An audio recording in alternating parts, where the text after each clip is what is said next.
Douglas, Douglas, and Fischer, Fischer. Tell me about yourself. Okay, so I am a parent of two kids, Georgie and Phineas. They're in their 20s. Finn's a junior at Montana State University and on the Nordic ski team. My wife Stephanie is a professor at the university, teaches soil science. I've been on the school board, or was on the school board for 8 years, starting in 2015, and then got appointed in 2023 to the city commission to replace the late E. Ho Pomeroy. And then professionally, I've spent 30 years as a journalist, working in a variety of print and online publications. Most recently, I was running Environmental Health Sciences, a nonprofit news and science organization focused on environmental health, things like plastic pollution, energy policy, air quality, that kind of stuff. Awesome. And how long have you been in the Bozeman area? So we moved here in 2010. Mm-hmm. Okay, awesome. Well, I'll kind of just dive Sure. right in here. Dive right in. Why are you running for mayor of Bozeman? Well, a couple of reasons. First, I think Bozeman needs and deserves effective results-based leadership, and I feel like I've learned a number of those skills coming up through the school district, being on the city commission. I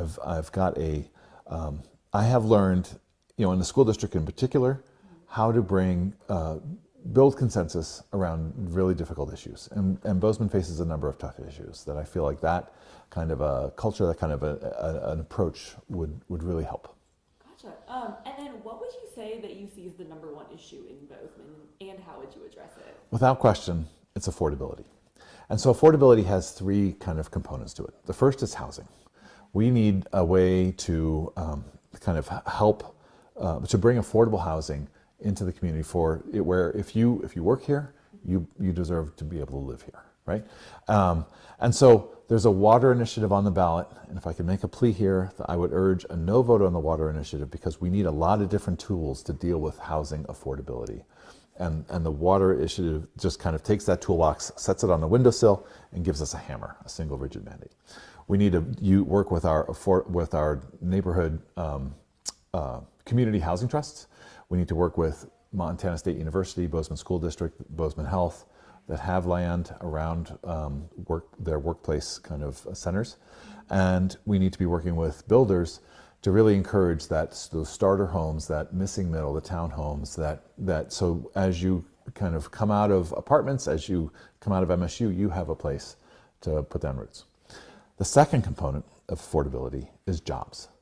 So that if you're at Montana State University, Gallatin College, Bozeman School District, you're not priced out of this marketplace. You have a kind of a diverse and many options for a thriving career that is well paying. And we're doing that right now with the MSU Innovation Campus. There's quantum computing there, there's photonics, there's a lot of really interesting stuff there that I think could make Bozeman a really interesting and diverse economy. And then the third component is making sure we're not pricing seniors and those of us on fixed income out of our homes with rising property taxes. So we really need to be keeping a lid on city spending so that our seniors aren't feeling squeezed and priced out of their homes. Gotcha.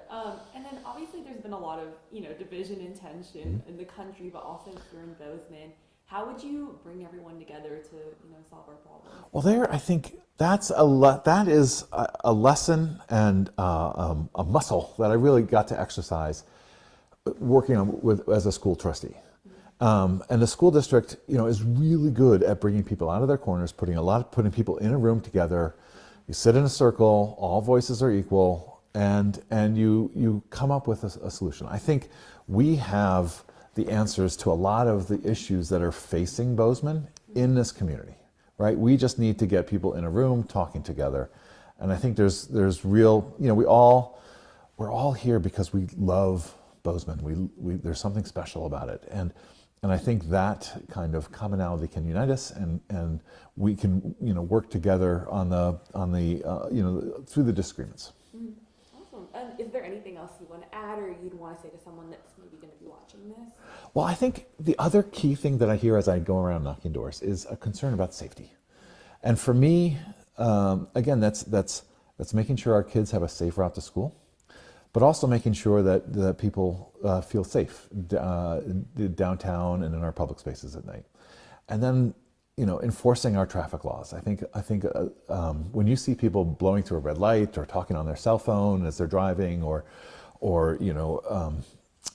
not just speeding through a school zone, that really erodes this sense of safety that is so essential. And safety is like trust. It's very easy to lose, really hard to gain back. Yeah. And is there anything else you want to add? Well, we live in really, kind of uncertain times. There's a lot of uncertainty in the air, but I am very bullish on Bozeman. We've seen a lot of growth recently. There's a lot of concern about apartments and how this town is looking and growing, but I also see a thriving communities that are starting to sprout up. And as we go, that's where I'd like to focus, is like we need to be building kind of communities and neighborhoods where you can live and work and play and gather and shop. And I think as we're doing that on the west end of town. We've got a full high school in Gallatin High School. We've got a bustling sports park where you have 7 fields that are full of kids. You've got all sorts of a whole mix of neighborhoods and housing that's all coming together, and I think it's kind of fun to see.